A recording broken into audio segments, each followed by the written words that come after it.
Doctor Brijesh जी। राधे राधे जी। राधे राधे महाराज जी, आपके चरणों में कोटि कोटि प्रणाम।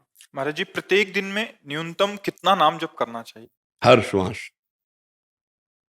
हमारी प्रार्थना है जितना कर पाओ अधिक से अधिक, भगवान की कृपा है, लेकिन लक्ष्य रखना चाहिए हर श्वास। कोई भी श्वास हमारी व्यर्थ न जाए। नाम श्वास दो बिलख चलत हैं, इनको भेद न मुंह को भावे। श्वासें नाम नाम ही श्वासा, नाम श्वास को भेद मिटावे। रोम रोम तब रग रग बोले, तब कुछ स्वाद नाम को पावे। जीवन मुक्त होने के लिए, भगवत प्राप्ति के लिए हर श्वास नाम जप करने का अभ्यास करो। जितना हो रहा है वो कम है, हमें ऐसी भावना रखनी है। जैसे प्रारंभ में कोई 2 4 10 माला भी करे तो हम शाबाशी देते हैं, धन्यवाद आप नाम जपना शुरू किए। लेकिन वो ऐसा है जैसे कोई स्कूल में प्रारंभ में जाए, गोली डंडा खींचे तो अध्यापक कहता है बहुत अच्छा, ये लो टॉफी लो, तुमने बढ़िया लिखा।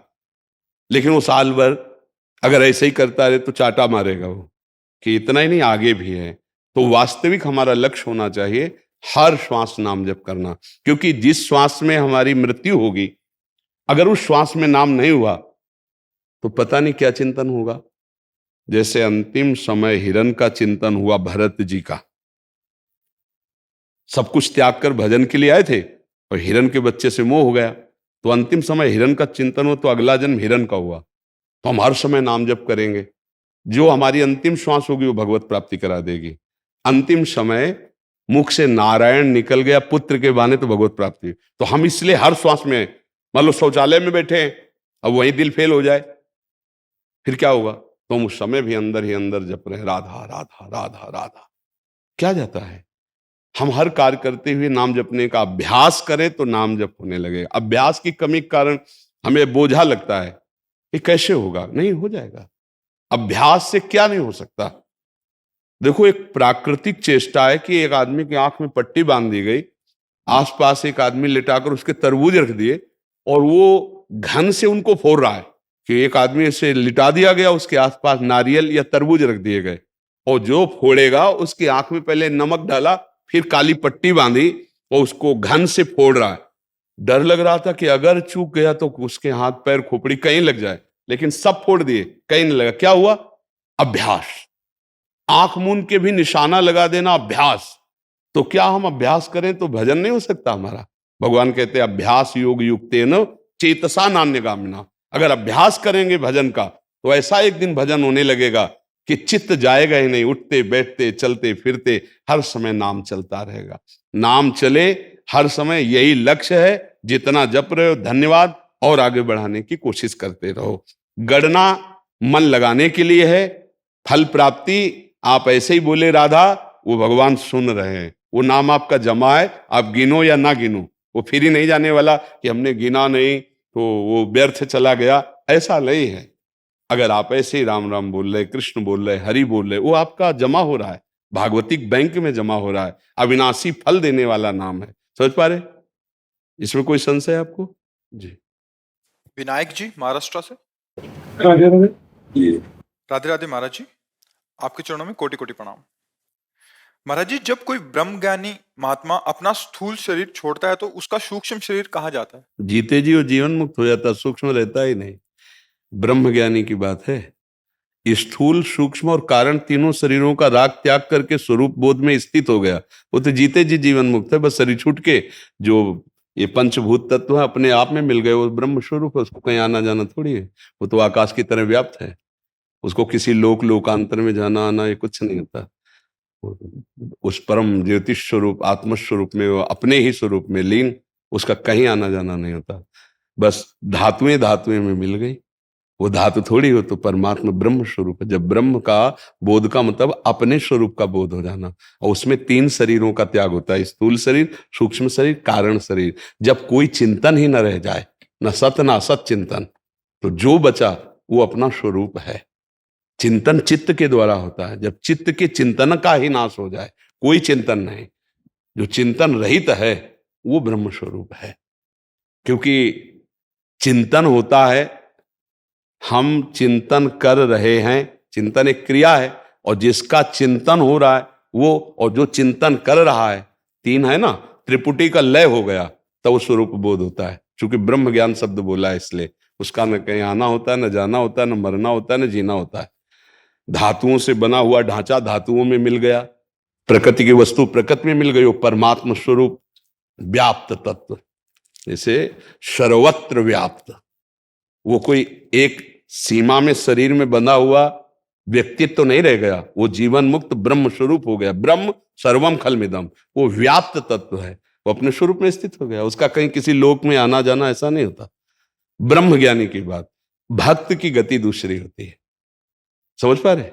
जो भक्त है, जैसे हमने भगवान द्वारिकाधीश की आराधना की तो हम द्वारिकापुरी में शरीर छोड़ने के बाद जाएंगे, राम जी की आराधना की तो साकेतपुरी जाएंगे, शिव जी की आराधना की तो कैलाश जाएंगे, वृंदावन बिहारी के तो वृंदावन दिव्य चिदानंद धाम में आएंगे, भोगों की आराधना की तो मृत्यु लोक में फिर भोग भोगेंगे आके।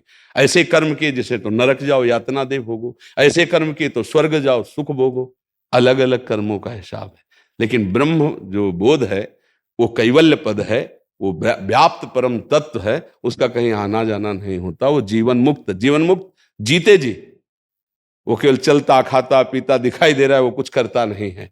प्राकृतिक क्रियाएं हो रही लेकिन वो उसका करता नहीं है। जीवन मुक्त महाप्रभु, वो स्थिति जब स्वयं में अनुभव में आती तभी जानी जाती, वाणी के द्वारा अनिर्वचनीय, बस इशारे से है, उसका कहीं आना जाना नहीं होता, वो जीवन मुक्त होता है। समझ पा रहे हो? हाँ, इसको दिमाग में रख लो, साधन करो, आगे समझ में आ जाएगा। हम अपनी तरफ से बच्चा कह रहे चिंतन शून्य होना बहुत कठिन है। आप देखो ना, एक क्षण भी बिना चिंतन के रहते हो क्या? चिंतन होता है। हमें लगता है अगर विट्ठल विट्ठल विट्ठल जपो और उनका चिंतन करो तो वही ब्रह्म है। चिंतन शून्य होना बहुत कठिन है, लेकिन चिंतन करना हमारे लिए सहज हो जाएगा, क्योंकि हम किसी न किसी आकार का चिंतन कर रहे हैं, तो हम उसी आकार को भगवत स्वरूप में ले लेते हैं, राम रूप में, कृष्ण रूप में, शिव रूप में, और उनका चिंतन शुरू करते तो वही ब्रह्म ही है ना। उनका नाम जप करते तो वही है ना। तो हम चिंतन करके अचिंत्य को प्राप्त कर लेते हैं, लेकिन चिंतन रहित होकर अचिंत्य स्वरूप में स्थित होना इसके लिए बहुत कठिन। ज्ञान के पंथ कृपाण के धारा, परत खगेश लगे नहीं बारा। सहज मार्ग है भक्ति। आप भक्तों की जगह से आ रहे हो, महाराष्ट्र तो भक्त जप करते हैं, है? कह रहे रामकृष्ण हरि का जप हाँ, तो फिर ये प्रश्न का, रामकृष्ण हरि जप कर रहे तो आपको मिलन की चाह होनी चाहिए ना। हमें मुक्त नहीं होना, हमें मिलना है। किससे मिलना है? जो परब्रह्म परमात्मा तत्व है, मैं उनका सेवक हूं, ऐसे भाव से उनसे मिलना है जाकर। देखो, ये था हम प्रपद्यन्ते तास्तते भजाम में, हम आप जैसा चिंतन करेंगे वैसे ही वो ब्रह्म का अनुभव होता है। अगर आप चल रहे हो भक्ति मार्ग में तो फिर इस मार्ग को छोड़ो, अब इधर आओ कि मुझे कैसे साक्षात्कार होगा, मैं कैसे अपने प्रभु को देखूं, मैं कैसे उनसे मिलूं, इस तड़पन में। नहीं, हाँ, खूब नाम जप कीजिए। भगवान देखो ना, महाराष्ट्र के जितने बड़े बड़े महापुरुष हुए सब परम ज्ञानी हुए हैं, पर परम प्रेमी भी हुए हैं। वो मोक्ष पदवी स्वीकार नहीं करते, वो भगवान के प्रेम धाम को प्राप्त करना चाहते हैं। तो जिसमें महापुरुष जन गए उसी में चलो, वहां की तो चरण धूलि तुम्हें भक्त बना देगी। ऐसे तुकाराम जी, नामदेव जी, ज्ञानदेव जी, सोपान देव जी, एक से एक महान सिद्ध महापुरुषों की भूमि है महाराष्ट्र। क्यों? नाम जप करो, उस मार्ग में चलो जिसमें हमें महापुरुषों ने पहुंचाया है। अब हमें बिहारी जी के दर्शन करने तो इधर धीरे धीरे चलेंगे तो पहुंच जाएंगे, लेकिन दौड़ लगा दे छठी करा की तरफ तो पहुंचना मुश्किल हो जाएगा। प्रेम प्राप्ति के लिए भगवत मार्ग में चलिए। समझ पा रहे हैं आप? वो स्वाभाविक हो जाएगा। प्रेमी को स्वाभाविक ज्ञान हो जाता है, लेकिन ज्ञानी को प्रेम हो जाए ऐसा नहीं। ज्ञानी को भगवत दर्शन हो ऐसा नहीं। प्रेमी को भगवत दर्शन भी होगा, ज्ञान भी हो जाएगा। भगवान का भक्त अज्ञानी थोड़ी होता है। प्रश्न ये है गुरु जी की, जिसे भगवान राम के पिताजी दशरथ जी थे जी, उन्होंने भी राम राम कह के प्राण त्यागे जी, और अजामिल जो थे, जो हमने भागवत में आपके उन्होंने भी अपने पुत्र नारायण को नारायण नारायण कह के प्राण त्यागे जी। लेकिन दशरथ जी को स्वर्ग गए जी, और अजामिल को सीधे बैकुंठ गए। हाँ, इसमें बात ये देखनी है, इसमें बात ये देखनी है कि दशरथ जी महाराज भगवान की लीला देखने के लिए जो अंतिम इच्छा होती है उसे भगवान जानते हैं, आप तो जानते नहीं ना। मुख से तो राम राम निकल रहा है, पर हृदय से लाडले राम की लीला देखनी है। अब अगर वो परम धाम चले गए तो लीला देख नहीं पाएंगे। तो इसलिए स्वर्ग में उनकी बहुत उत्तम व्यवस्था हुई और वहीं से देख रहे हैं। और जब राम जी ने रावण को मारा तब दशरथ जी आए थे ना, हाँ, अपने पुत्र रूप में। इनको पता है कौन है। जेवी दासी ने कहा कि कौशल्या जी ने एक इंद्र नीलमणि जैसे बालक को प्रकट किया है, तो दशरथ जी के आंसू चल पड़े और कहा, जाकर नाम सुनत शुभ होई, मोरे गृह आवा प्रभु सोई, परमानंद पूरी मन राजा, कहा बुलाई बजावहु बाजा। ओहो, मैं जान गया कौन आया है। बोले, जिनका नाम लेने से संपूर्ण भोगों का त्याग हो जाता है, परमानंद की अनुभूति होती, वो भगवान आए। अब श्रवण कुमार के पिता के श्राप के वश शरीर छोड़ना पड़ा, अपने लाडले की लीला नहीं देख पाए। लीला देखने की चाह परम पद कैवल्य पद में नहीं, विभिन्न कैवल्यता। मुझे भय लगता है ऐसे परम पद से जो हमारे भगवान की लीला से दूर कर दे। इसलिए स्वर्ग में उत्तम व्यवस्था करके महाराज को पूरी लीला दिखाई गई। और जब रावण वध हो गया तो आए और भगवान का जो आशीर्वाद दिया, भगवान का जो वास्तविक भगवत स्वरूप, उसका दर्शन किया। उसी समय परम पद को प्राप्त हो गए। ध्यान रखना, उसी क्षण परम पद को प्राप्त हो गए। तो भगवान के धाम में अजामिल का इसलिए प्रवेश हो गया, महापापी था, केवल नाम के बहाने से हुआ। उसको लीला के दर्शन की आकांक्षा नहीं थी, वो जानते ही नहीं था परम पद क्या है। लेकिन दशरथ जी को पता था कि मेरे यहाँ परम पद स्वयं अवतरित हुआ है, अब मैं इसकी लीला का स्वाद लूंगा, लीला का रसास्वादन। इसलिए वहां सुरपति के यहाँ विशेष व्यवस्था से रहे और भगवान की लीला का रसास्वादन किया।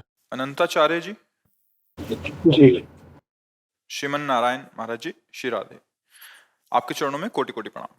महाराज जी, अर्जुन ने विराट रूप का दर्शन किया और भगवान श्री कृष्ण हमेशा अर्जुन के साथ रहने पर भी अर्जुन को मोह और अहंकार में कैसे वो फंस गए? अर्जुन कैसे फंस गए उनके साथ अगर श्री कृष्ण थे? नहीं, फंसा नहीं जाता। जब दो मित्र होते, जैसे हमें आपको कोई नई बात इनको बतानी है तो हम आप दोनों मिलते हैं और आप नाटक करते हो अज्ञानी को, फिर हम करते हैं ज्ञानी को, और दोनों प्रश्न उत्तर करते हैं तो लाखों को लाभ प्राप्त होता है।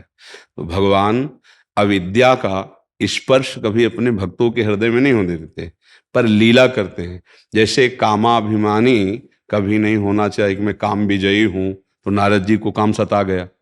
जैसे बहुत सावधान रहना चाहिए, कभी क्रोध नहीं आना चाहिए, तो शनकादि को क्रोध हो गया। इन जो दिव्य आत्मबोध संपन्न महापुरुष हैं, इनमें तो विकार प्रवेश ही नहीं कर सकता।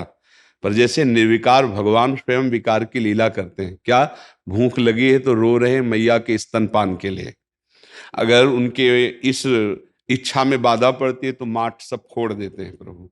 ये प्रभु निर्विकार सच्चिदानंद पूर्ण काम में ये कैसे हो सकता है? तो ये यथामाम प्रपद्यन्ते तास्तव भजाम्य हम, वो पुत्र भाव से भज रही, तो वात्सल्य सुख देने के लिए भगवान ऐसा कर रहे हैं।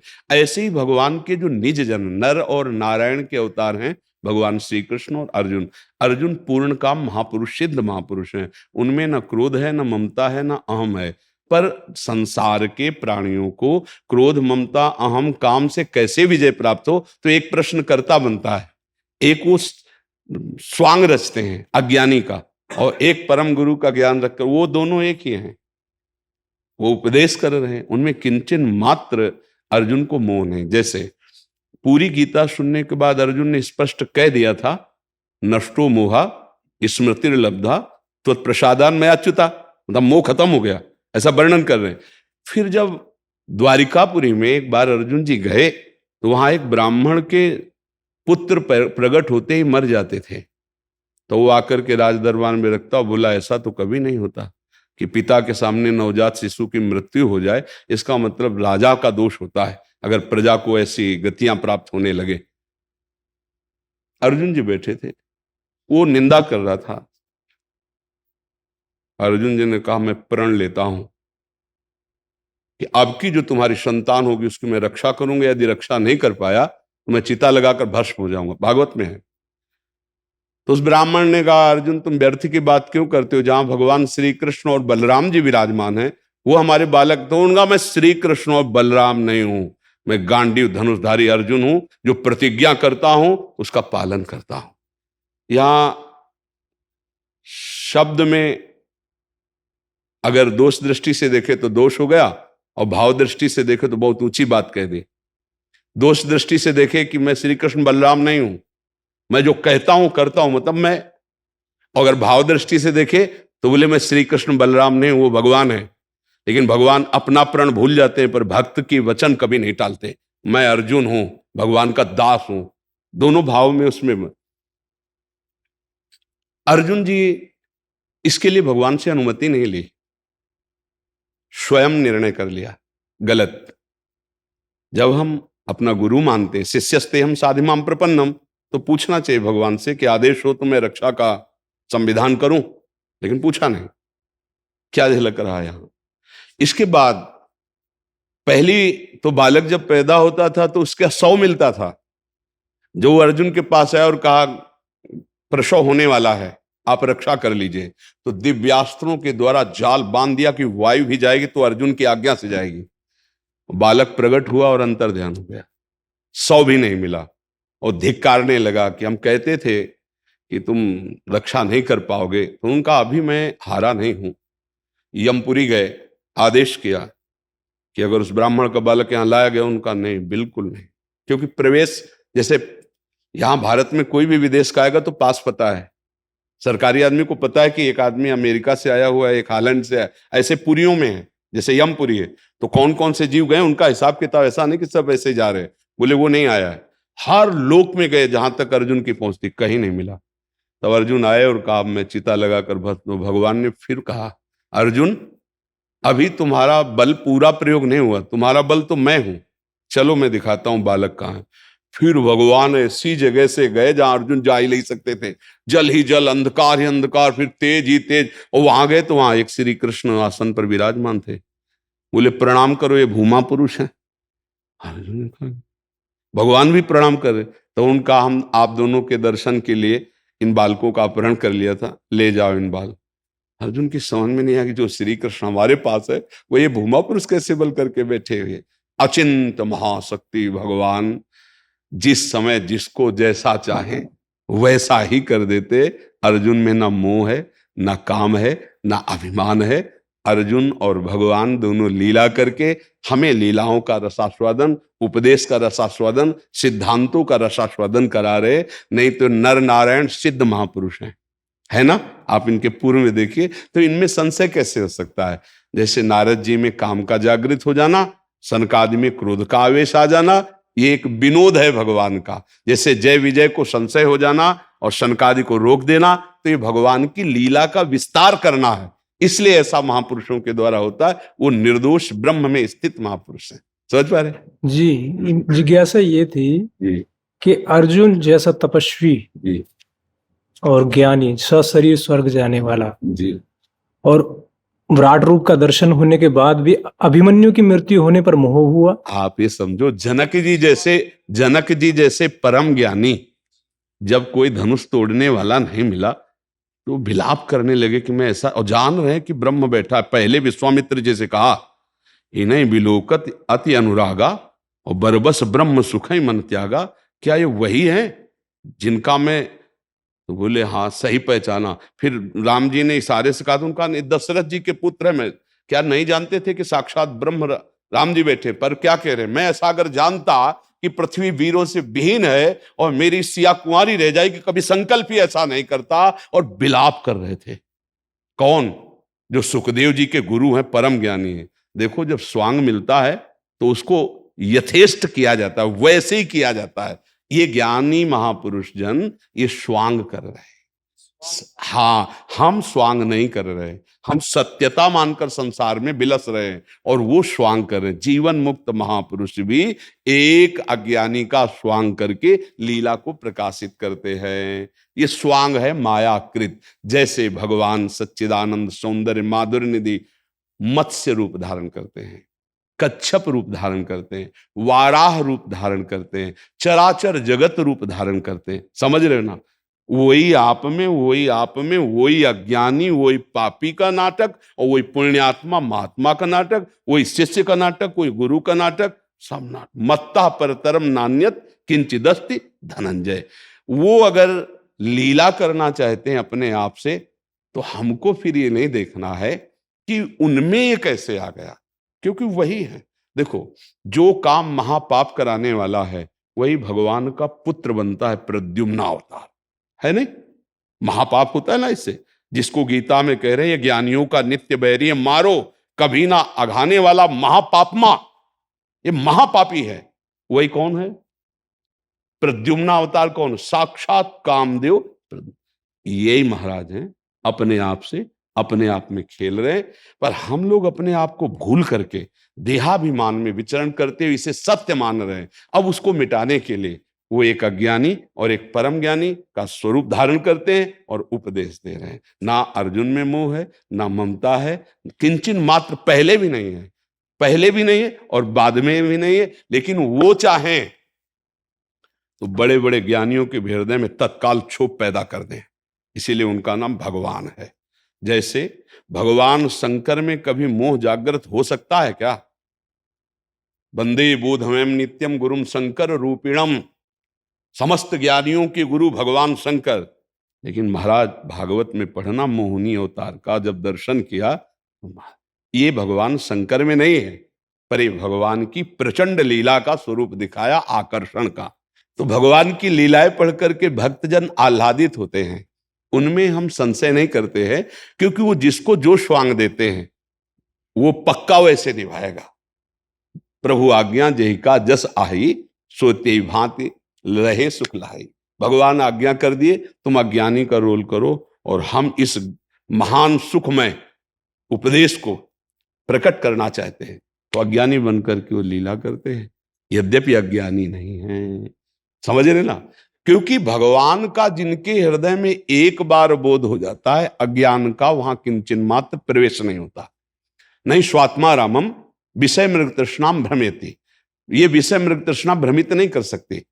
जो शरीर का राग है, जो मोह है, ये तो अज्ञानी में होता है।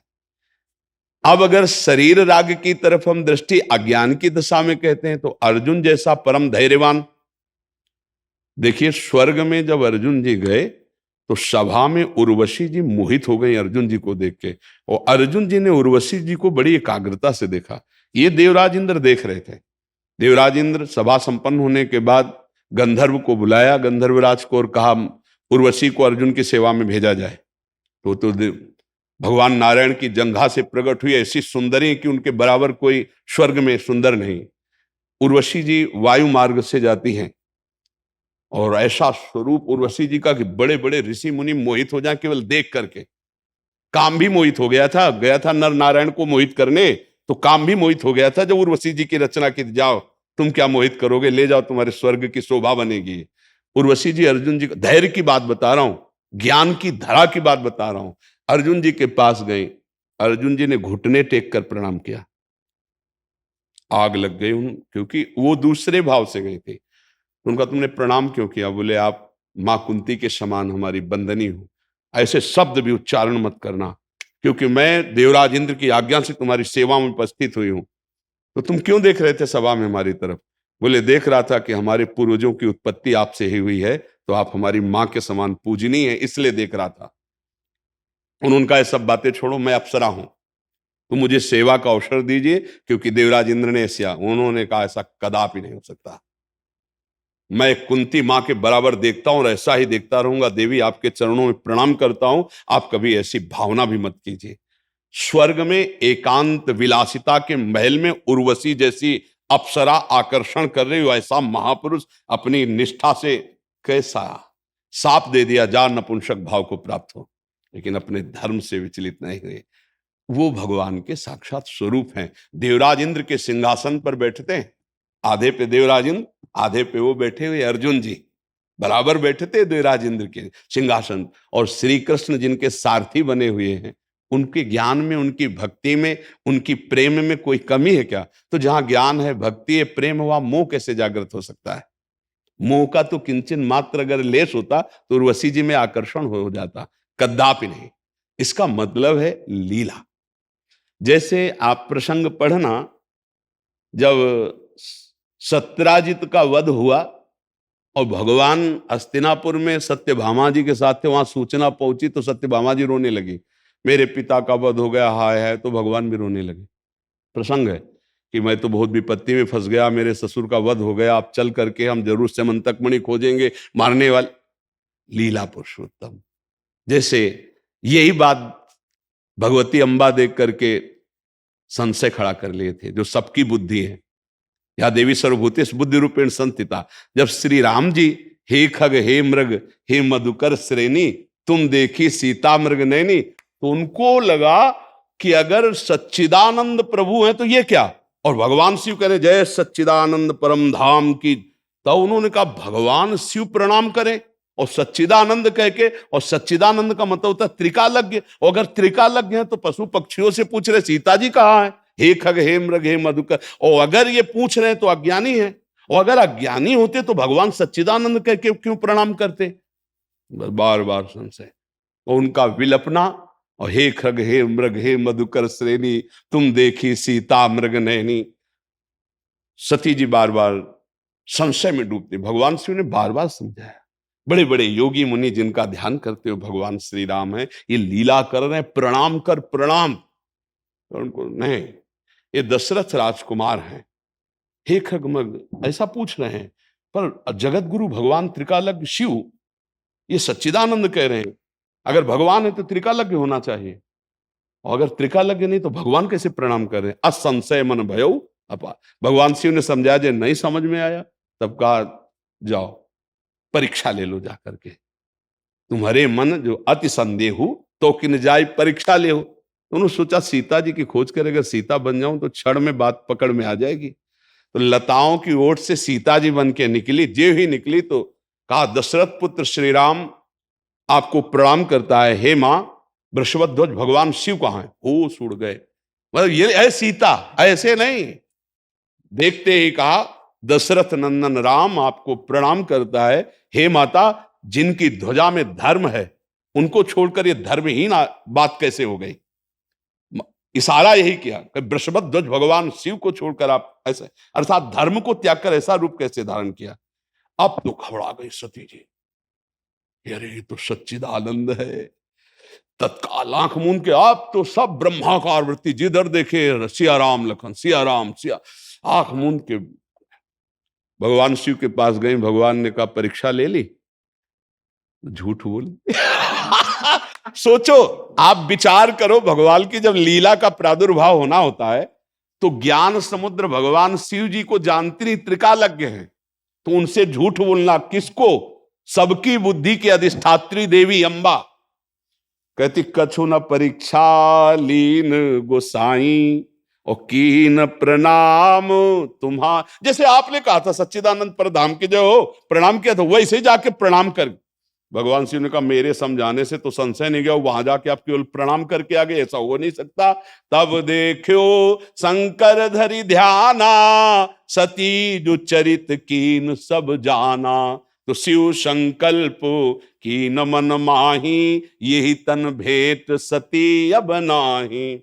जाओ मैं तुम्हारा त्याग करता हूं, अर्धांग में कभी नहीं विराजमान। सन्मुख शंकर आसन दीन्हा, माता का आसन सन्मुख होता, विराजो। फिर इसी के बाद जाके शरीर त्याग। तो ये अब बताओ, सती जी ज्ञान समुद्र है, जितनी भी बुद्धि है त्रिभुवन में उस सबकी अधिष्ठात्री देवी है, या देवी सर्वभूतेष बुद्धि रूपेश, और भगवान शंकर ज्ञान समुद्र है। भगवान की बात पर माता जी को विश्वास नहीं होता, माता जी जाकर परीक्षा लेती है, राम जी पर विश्वास नहीं होता। ये क्या है? लीला, भगवान की लीला। वहां हम अगर दोष देखेंगे कि सती जी को अज्ञान हो गया तो फिर गड़बड़ हो जाएगा। वहां लीला होनी है भगवान की, वहां दक्ष के अभिमान का नाश होना है। लीला का मूल उठता है और विस्तार उसको। तो भगवान और अर्जुन जी में किंचन मात्र भेद नहीं है, वो दोनों लीला करके हमें गीता उपदेश ज्ञान का देते हैं। और एक बात और बताते हैं कि चाहे जितने ज्ञानी हो होश में रहना, नहीं तो हमारी माया यहां भी थप्पड़ी आ सकती है। ये बात समझ लो, इतना भगवान इशारा करते हैं कि चाहे जो कुछ हो जितने हो, रहना थोड़ा होश ही में, नहीं तो ये हमारी प्रचंड माया दैवी है सा गुणमयी मम माया दृत्या। भगवान शंकर ऐसे मुस्कुरा रहे थे तो पार्वती जी ने पूछा दूसरे अवतार के लिए, प्रभु बहुत मुस्कुराया आज, जो आपका आनंद में स्वरूप देख रहे, जरूर कोई विशेष बात। बोले मेरे भगवान ने एक नवीन अवतार धारण किया छल करने के लिए, मोहिनी अवतार। बोले प्रभु हम भी दर्शन करना चाहते हैं। चलो, पार्षदों के सहित आए भगवान हरि के धाम। भगवान ने स्वागत किया, आओ प्रभु विराजो, सेवा बताइए। कहा प्रभु आपके मोहिनी अवतार का दर्शन करना चाहती पार्वती जी, हमारी भी इच्छा है कि प्रगट में दर्शन करें।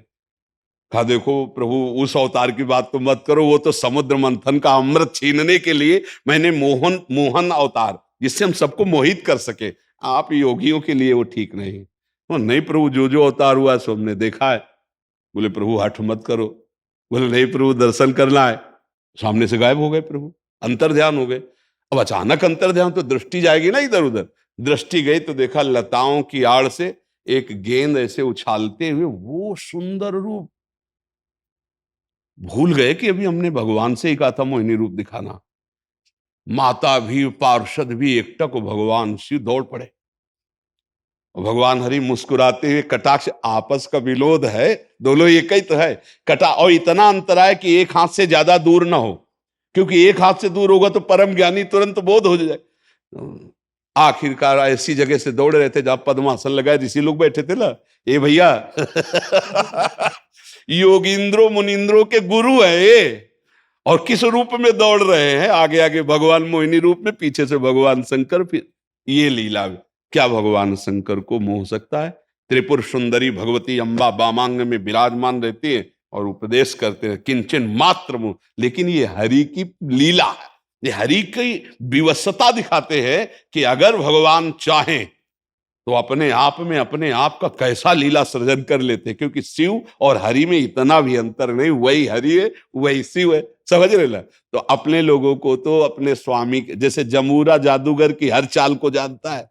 दूसरे लुभायमान हो सकते हैं, वाह वाह वो कभी ताली नहीं बजाएगा क्योंकि उसको पता है। ऐसे हम लोग जमूरे हैं अपने प्रभु के, हम हरिदास हैं, हमें पता है उनकी कृपा से उनकी चाल को, कि अब ये कौन सा चाल खेलने वाले हैं और ये कैसे खेला है।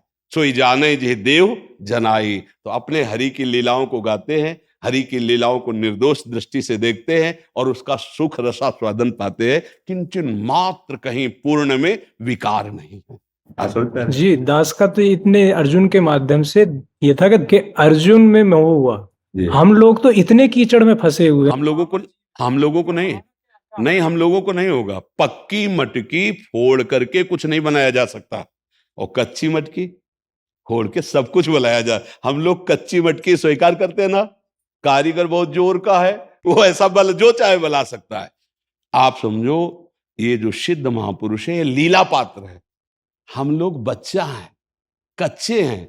हम लोग मोह ममता और काम क्रोध ये तो सब है ही है, पर हमको हरि ने पकड़ लिया है।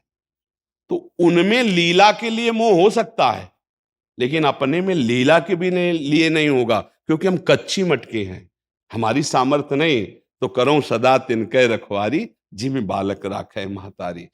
ये बिल्कुल पक्का समझ लीजिए कि जो उनमें हो गया वो आप में नहीं हो सकता, यदि आप सच्चे भाव से हरि के आश्रित है। और अगर वो करना चाहेंगे तो इतना बल दे देंगे कि आप उनकी लीला के एक पात्र बन जाएंगे, फिर बात अलग है। अपने को डरना नहीं है, अपने स्वामी के स्वभाव को जानना है। उमा राम स्वभाव जे जाना, ताई भजन तज भावना। अब हमारी कोई कर्तव्य या जिम्मेवारी नहीं रह गई, ध्यान रखना। शरणागति, इसीलिए हम प्राय आश्रय तत्व पर बोलते, शरणागति पर ज्यादा बोलते हैं, कि जब हम शरण में हैं, आश्रित हैं, तो अब जैसा हमें नचाए वो नचा ले। जोई जोई प्यारो करे, सोई मोहि भावे, अब मुझे चिंता नहीं। अगर मुझे कामी देखकर आपको मुस्कुराहट होती है तो प्रभु कभी निष्कामी मत बनाना। मुझे नीच देखकर आपको सुख मिलता है तो मुझे सदैव नीच रखना। आप जिसमें राजी हो उसमें हम राजी हैं। इस तरह से हम शरण में होते हैं। और जब एक भृंगी कीड़ा दूसरे कीड़े को अपने भय से चिंतन कराकर बिना शरीर त्यागे भृंगी बना सकता है, तो मेरे भगवान मुझे अपना दास क्यों नहीं बना सकते, निर्विकार क्यों नहीं बना सकते? मुझे बिल्कुल मस्त रहना है। लोहे में कोई सामर्थ्य नहीं कि वो मुकुट बन के माथे पे बैठ जाए, पारसमणि छू गई, सोना बन गया, मुकुट बन गया। हमें गुरुदेव ने नाम रूपी पारसमणि छुआ दी, राधा राधा राधा राधा। अब हमें कोई चिंता नहीं करनी, हम जैसे हैं अपने प्रभु के हैं, और प्रभु का स्वभाव ऐसा है कि जो नर होए चराचर द्रोही, आवे सभय शरण तक मोही, तो तज छल कपट मोह मद माना। आप कह रहे हैं करो सत्य ते ही साधु जब वो साधु बनाना चाहते तो हम असाधु कैसे रह जाएंगे? हम उन्हीं के हैं, हम कभी नहीं बन सकते, हम कभी नहीं बन सकते। और वो बनाना चाहते हैं तो हम कभी बिगड़ नहीं सकते, ये भी बात समझ लो। हाँ, उन्हीं के बनाए, मेरे बनाए ना बनेगी कोटि कलप लो, आपके बनाए बनेगी पल पाओ। पक्का समझो मेरे स्वामी बहुत करुणामय है। भक्त कब भ्रष्ट होता है?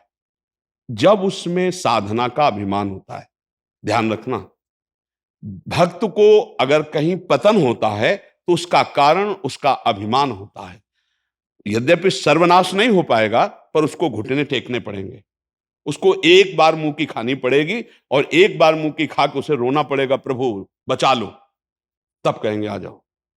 कीन हो इस कबहू अभिमाना, सुख हो अंचह कृपा निधाना। नहीं तो पक्का समझ लो, सीम की चाप सके को तासु, बड़ रखवार रमापति जासु। भगवान अपने भक्त की रक्षा करते हैं, कभी उसे भ्रष्ट नहीं होने देते। पर अगर उसे अभिमान है, साधन का अभिमान या किसी तरह का, तो उस अभिमान का ऑपरेशन करने के लिए फिर कोई लीला होगी ऐसी जो बहुत ही कड़वी होगी, और उसके बाद उसकी जो उन्नति होगी अध्यात्म की, वो बहुत ऊंचाई की होगी। प्रायः भक्तों के जीवन में ऐसा ही पाया गया। तो कुछ अभिमान ऐसा होता है जो समझाने से नहीं जाता, पीटने से जाता है। कुछ ऐसा होता है ना, वो फिर उस गली में ले जाओगे, उस गली में ले जाओगे जिसमें पिटाई करवा देंगे हरी, बड़े लीला बिहारी है। इसलिए मुझे लगता है ऐसे रहो, अस्पताल बहुत बढ़िया है, डॉक्टर एक से एक है, ऑपरेशन बढ़िया हो जाएगा कोई अपने को परेशानी नहीं। हमारे कल्याण में अब संशय नहीं। पहली बात तो ये समझ लो, हम अपने लिए नहीं कह रहे, हम अपने सबके लिए कह रहे हैं। एक बात अगर पकड़ लो जो है, कोई जोड़ना नहीं है, हम भगवान के हैं कि नहीं, ये पक्की बात बताओ। भगवान कह रहे ममई वांसो, गीता जी में बोला ना ममई वांसो, आप भगवान के अंश हैं कि नहीं? बच्चा है ना भगवान के, भाई ऐसे बोल दो, आप भी बोल दो मैं आपका। भगवान जब कह रहे ममई वांसो, तू मेरा, हमसे भूल हो रही, हम इधर बोल रहे हैं सब मेरा, लेकिन भगवान के लिए नहीं बोल रहे मेरा। बस यही गलती अगर सुधार ले एक बात, कि श्री भगवान मेरे और मैं भगवान का, अब उन्नति जो होगी अध्यात्म की, आप देखते जाना। उनका नाम जप करो, उनके आश्रित रहो, परम मंगल।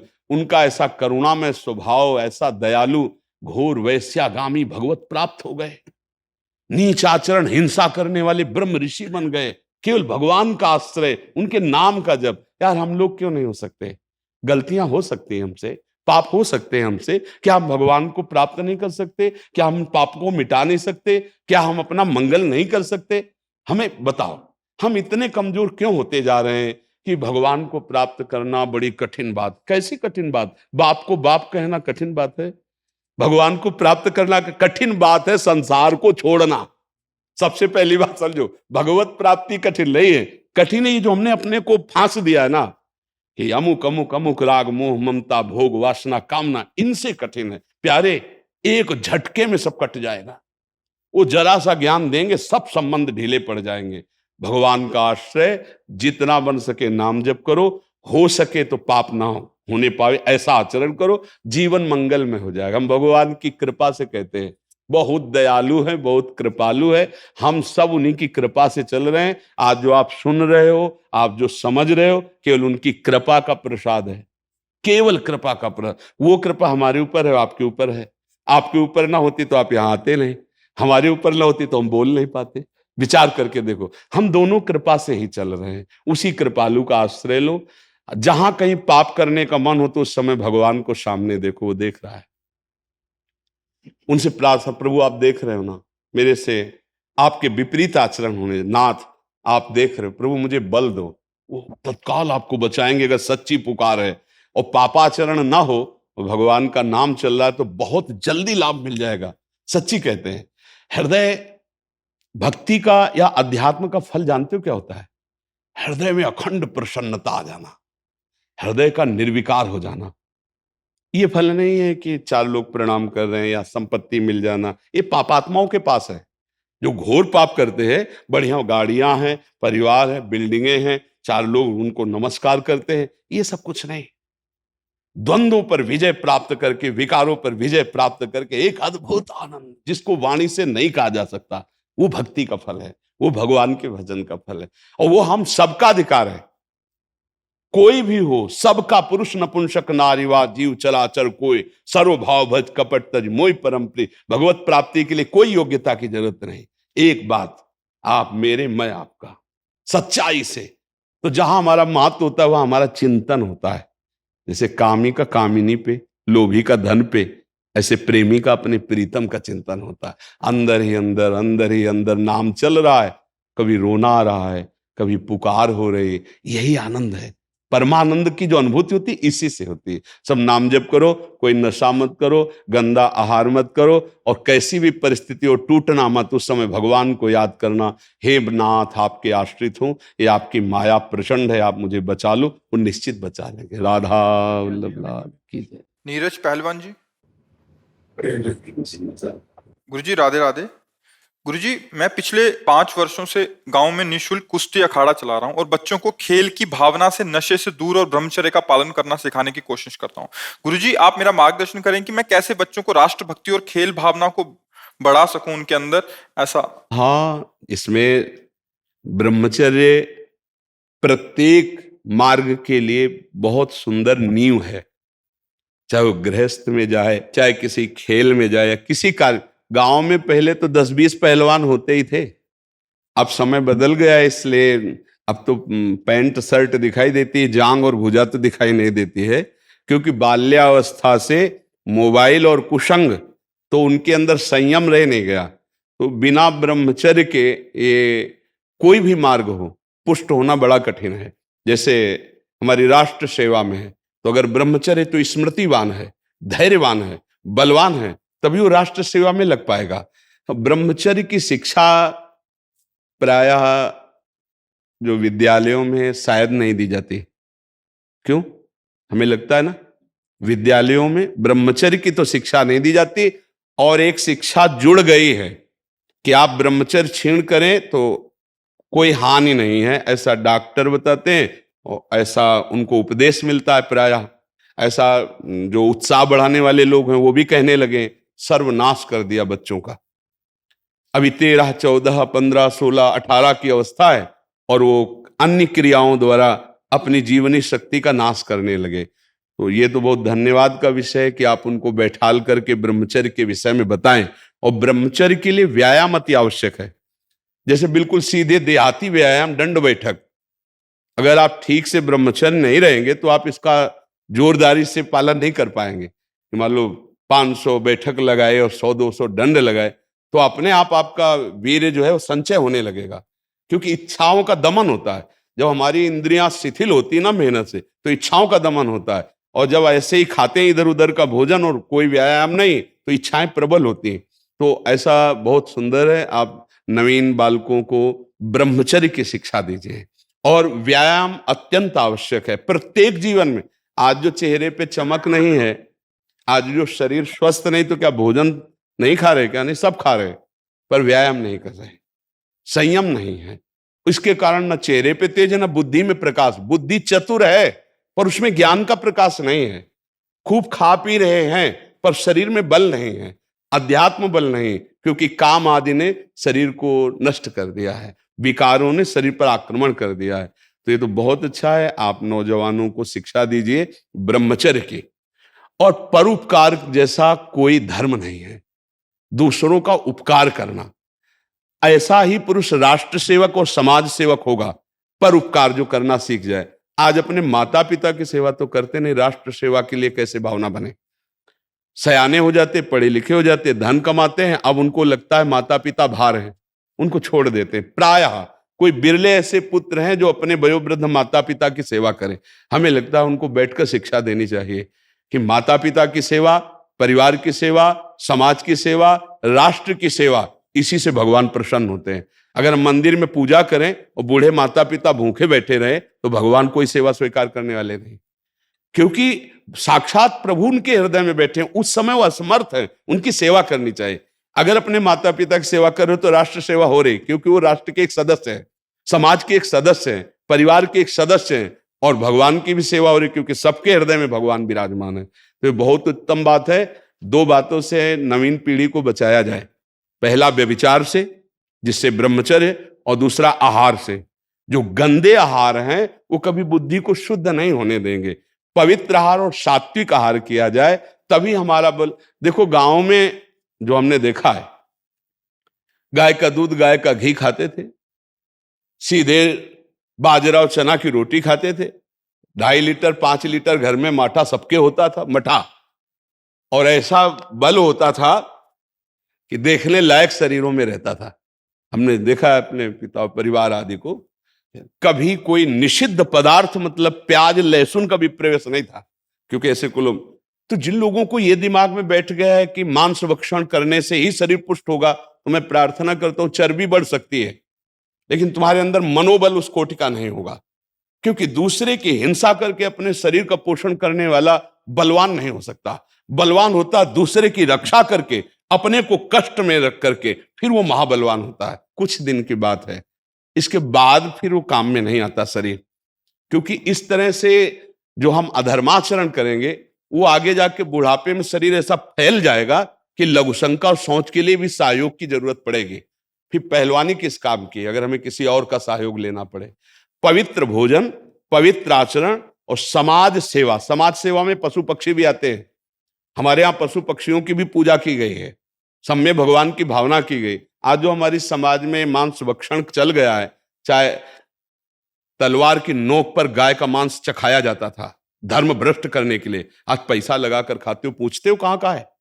कैसी बुद्धि भ्रष्ट होती चली जा रही। हम उस धर्मा अवलंबी हैं, धर्म पे चलने वाले हैं जहां गर्दन कटवा दी गई है पर चखा नहीं है। ये जो विदेशी जन आए थे, जो अधर्मावलंबन करने वाले आए थे, वो तलवार की नोक पर तो कटवा दी गर्दन, लेकिन गाय का मांस नहीं चखा। आप देश विदेश जाते हो, जो आपको मांस मिलता है वो आप पूछते हो क्या किसका है, बस खा लेते हैं। तो हमें लगता है कि इससे हम बचें, दूसरे जीवों की हिंसा से बचें। अब हमारे पास तो उत्तर यही होगा, दूसरे जीवों की हिंसा से बचें, मदिरापान से बचें, व्यभिचार से बचें, माता पिता परिवार की सेवा की भावना रखें और व्यायाम आदि करके अपने शरीर को पुष्ट रखें, तो राष्ट्र सेवा समाज सेवा सब होगी। अगर हम किसी को कष्ट देते हैं तो हमें नहीं लगता कि हम आगे चलकर सुखी हो पाएंगे। आप सात्विक भोजन और ब्रह्मचर्य धारण करें। हमने दो को देखा है, कानपुर में एक नामी पहलवान थे, मांस भक्षण करते थे। गांव का एक आदमी जो केवल दूध घी खाता था, वो उनसे सवाव थे शरीर में, और देर न लगा 5 मिनट में पछाड़ दिया तो रो रहे थे बैठ करके। देखो ब्रह्मचर्य में एक अपार शक्ति, ब्रह्मचर्य का जो स्वरूप है वो महाबल संकल्प युक्त होता है। हमें लगता है अगर ब्रह्मचारी रहा जाए तो संकल्प से जो बल प्रकट होगा वो किसी को भी परास्त कर सकते हो। संकल्प का बहुत बड़ा बल होता है, और जो कामी पुरुष होता है, भोगी पुरुष होता है, संकल्पहीन होता है, उसके संकल्प में बल नहीं होता। तो हमें लगता है समाज को शिक्षा देनी चाहिए, खुद ऐसे आचरण करने चाहिए कि हम मांस भक्षण न करें, हम किसी को कष्ट न दें, हम नमक रोटी भले खाएं, दूध घी खाएं और उससे अपने को पुष्ट रखें ब्रह्मचर्य के द्वारा, तो प्रकाश हो सकता है। नहीं 4 दिन का भैया ये शरीर है, 4 दिन का समझो, इसके बाद जो गति होगी तो हमें अंतिम परिणाम, विद्वान वही बुद्धिमान वही जो फाइनल को देखे। हमारे शरीर को कोई काटे तो कष्ट होगा ना, तो किसी भी जीव को वैसे ही अपना शरीर प्यारा है। आप बकरा है, मुर्गा है, किसी भी जीव को दुनिया करे, आप हमारे पास आए, हम आपको जो बता रहे, किसी भी जीव को कष्ट देना हमारे ऊपर पाप लग रहा है, उसे भोगना पड़ेगा। इसलिए हम तो प्रार्थना करते हैं हाथ जोड़कर कि आप मदिरा मत पियो, मांस मत खाओ, पराई माता बहनों से व्यभिचार मत करो, संयम और धर्म का पालन करो, तो सुखी रहोगे। अगर ये ऐसा नहीं है तो 4 दिन की चांदनी है, फिर अंधेरी रात है।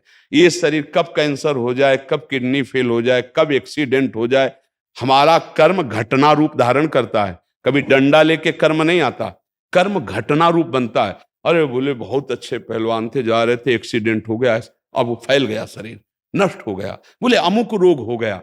इन सब घटनाओं से बचने के लिए भगवान का नाम जप करे। हनुमान जी से बढ़कर कोई महाबली है, पर हर समय राम राम राम राम ना, भगवान की भक्ति। और भगवान परशुराम महाबली, जब तक हम भगवान का आश्रय नहीं लेंगे, भजन नहीं करेंगे, संयम से नहीं चलेंगे, पवित्रता से नहीं चलेंगे, तो दूसरों के ऊपर हमारा प्रभाव नहीं पड़ेगा। हमारे अंदर शारीरिक बल बढ़ेगा तो काम भी बढ़ेगा। कई जगह ऐसा देखा गया है कि बेविचार प्रवृत्ति नहीं रुकती, तो हम मांस खाकर शरीर को बलवान करके समाज को दिखा करके पैसे ले लिए और वासना से काम की पूर्ति, ये पहलवानी नहीं हुई। हमारे देश के लिए हमारा शरीर किस काम में आया? भरण पोषण करने के लिए अगर हम पहलवानी करें, कुश्ती करके पैसा, वो तो एक जीवन यापन के लिए, देश के लिए हम क्या कर रहे हैं? तभी देश के लिए कर सकते हैं जब हम किसी को कष्ट ना पहुंचाएं, तो दूसरे का हित होगा, मंगल होगा। तो हमें लगता है ब्रह्मचर्य, आहार पर संयम और किसी भी माता बहन की तरफ व्यभिचार दृष्टि नहीं, अपने बुजुर्गों की सेवा, अगर ऐसी शिक्षा समाज में दी जाए तो आपका भी जीवन धन्य है और हमारे समाज का भी जीवन धन्य है। रश्मि जी कोलकाता से। राधा वल्लभ श्री हरिवंश। राधा वल्लभ श्री हरिवंश महाराज जी, मेरा प्रणाम। महाराज जी, मेरा प्रश्न है, जब हम शरणागत होने की कोशिश कर रहे हैं तब क्या हमारे व्यवहारिक जीवन में हर बात में श्री जी को सर्वोपरि रख सकते हैं? जैसे कोई भी बात में, व्यवहार में ऐसा कहना कि जिसमें मैं का इस्तेमाल नहीं करके हर बात में श्री जी का नाम लेंगे, तो क्या ये अहंकार है? जैसे श्री जी का नाम लेकर कहीं सूक्ष्म भावना, अहंकार, लोगों के सामने बार बार कहना कि श्री जी करवा रही हैं या श्री जी देखो, नहीं, इसमें कई बार ऐसा भी हो सकता है जो हम अपने इष्ट के लिए बार बार शब्द अगर ऐसे बाहर बोलेंगे ना, तो व्यवहार में ठीक नहीं है। अंदर रखो, अंदर भावना करो। अगर हमारे अंदर है कि मेरे आराध्य देव के द्वारा, उन्हीं के बल से, उन्हीं की बुद्धि से हमारी सारी चेष्टाएं हो रही, हम बाहर से बोलते हैं कि मैंने किया, मैंने वो किया, मैं ऐसा कर सकता हूँ, ऐसा, वो दोषयुक्त नहीं है। बाहर से हम बोल रहे हैं कि श्री जी ने करवाया, और अंदर से अहम का सुख है, वो दोषयुक्त है।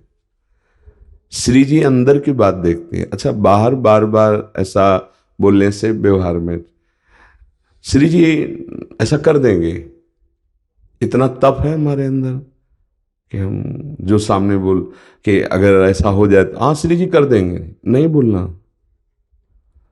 हम प्रयासरत हैं, आप भी प्रयासरत रहिए। ये कार्य हैं, लौकिक कार्य, हम श्री जी को क्यों बोले बीच में?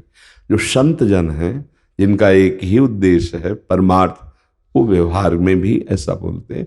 लेकिन जैसे गृहस्थ में है तो व्यवहार में वार्ता ऐसी ही करे संसारी पुरुष जैसी, और चिंतन अंदर भागवतिक रखे, नहीं तो कहीं हमारी भक्ति दिखावा न बन जाए, कहीं हमारी भक्ति का उपहास न होने लगे, है नहीं? अगर हम अपनी भक्ति को गुप्त रखते हुए एकदम व्यवहार में जैसे संसार में किया जाता है बर्ताव, वैसा देखो आप ऐसा ऐसा कर देना, हाँ श्री जी चाहेंगे तो हो जाएंगे। कैसा उत्तर रहा? जैसे हम कह रहे हैं आपसे कि आपको ऐसा ऐसा करना है, हाँ श्री जी चाहेंगे तो हो जाएगा, कैसा रहेगा? नहीं नहीं जी, तो हमने कहा था कि ऐसा हो जाए, आपने ऐसा किया नहीं, प्रयास तो किया और प्रयास करेंगे ऐसा हो जाए। तो एक सम्मान प्रिय बात हो गई और एक हमारा कर्तव्य, और श्री जी चाहेंगे तो हो जाएगा, ऐसा हो नहीं, आप कल ऐसा कर, नहीं श्री जी चाहेंगे तो ऐसा हो जाए। ये विरक्त वैरागियों के लिए ठीक। गृहस्थ व्यवहार, पति कह रहा आप ऐसा कर दीजिए, श्री जी चाहेंगे तो, ऐसा नहीं, चिड़ मच जाएगी उसको, वो श्री जी के प्रति भी भावना उसकी हीन हो जाए।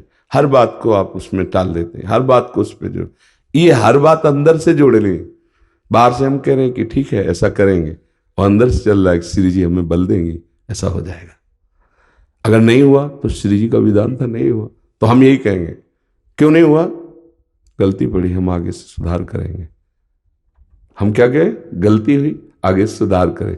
ये गलती क्यों हो गई, श्री जी ने करवा, तो वो गाली भी दे सकता है, अपराध हमारा बन सकता है, इष्ट के प्रति सामने वाले की श्रद्धा बिगड़ सकती है। हम बार बार अपने इष्ट को खुला नहीं करेंगे, हृदय का प्रेम छुपा के रखा जाता है। और हम व्यवहार में बिल्कुल बर्ताव ऐसे करें जैसे सांसारिक आदमी बर्ताव करता है, और आंतरिक चिंतन हमारा बड़ा गुप्त आराध्य देव के प्रति हो, बाहरी व्यवहार ऐसे साधारण हो, तो बहुत ज्यादा भक्ति फलीभूत हो जाएगी व्यवहार में। अब जैसे अपने संत भगवत मार्ग के प्रति खुला है, हम श्री जी की इच्छा नहीं हुआ, श्री जी की इच्छा नहीं थी, हम कहेंगे क्योंकि हम देख रहे हैं उनका विधान नहीं था। पर आप एक गृहस्थ हैं, आपका व्यवहार उसमें ज्यादा भक्ति को बाहरी ऐसे नहीं करना, उसको छुपा के रखना है। अगर हमारी आंतरिक बात समझ पा रहे, किसका प्रश्न था? हाँ, अगर आप समझ पा रहे हो तो बाहरी भक्ति का दिखावा संसार में, गृहस्थी में थोड़ा बाधा खड़ी कर देगा।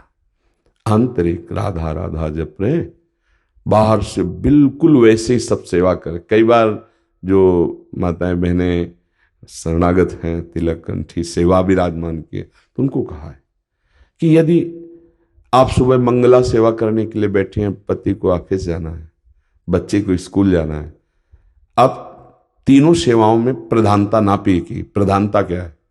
पहले श्री जी की मंगला करनी, या पति को ऑफिस भेजना है, या बच्चे के लिए स्कूल। तो आप विरक्त नहीं, आप गृहस्थ हैं, तो आपकी प्रधान सेवा आ गई पति पुत्र की। पहले आप फटाफट रसोई तैयार कीजिए और उसको पैक करके उसे राधा राधा, आप अपने जब छुट्टी हो तो आप पहले बच्चे को स्कूल भेजा। अब जब फुर्सत मिल गई तो पर्दा खोला, श्री जी को फिर आनंद से दुलार एकांत में कर। अब उनको ऑफिस जाना, उसको स्कूल जाना, तुम पर्दा खोल के आरती पूजा के लिए, तो किसी दिन वो नाराज होगा, तुम्हारी श्री जी की भी अवहेलना कर देगा, तुम्हारी भी अवहेलना। तो ये चूक हो जाती है गृहस्थी में। जब कोई आ गया उसकी सेवा करनी, तो श्री जी की सेवा रोक दें, हमारी श्री जी है, हम पहले उसकी सेवा करें। जब वो चला गया एकांत में बैठ के, फिर हम भजन साधन श्री जी का सेवन। अब क्या होता है कि त्रुटि ये हो जाती है कि जब उस समय जरूरत थी कि पति पुत्र आदि की सेवा करे तो श्री जी की, और जब चले गए तब खाली समय में टीवी, खाली समय में, हाँ, तो ये सब बातें भक्ति में संभालनी है। खाली समय में हम प्रभु का चिंतन करें, और जब हमारी सेवा का समय हो तो राधा राधा अंदर से जपते हुए, तुम्हें तो हम नहीं देंगे, पहले श्री जी को पवाएंगे जाके, तो उसके अंदर कौन है? गृहस्थी में पहली बात ये देखनी पड़ेगी, पति के हृदय में भी राधा वल्लभ जी हैं, वही प्रभु बैठे हैं, पुत्र के अंदर भी है।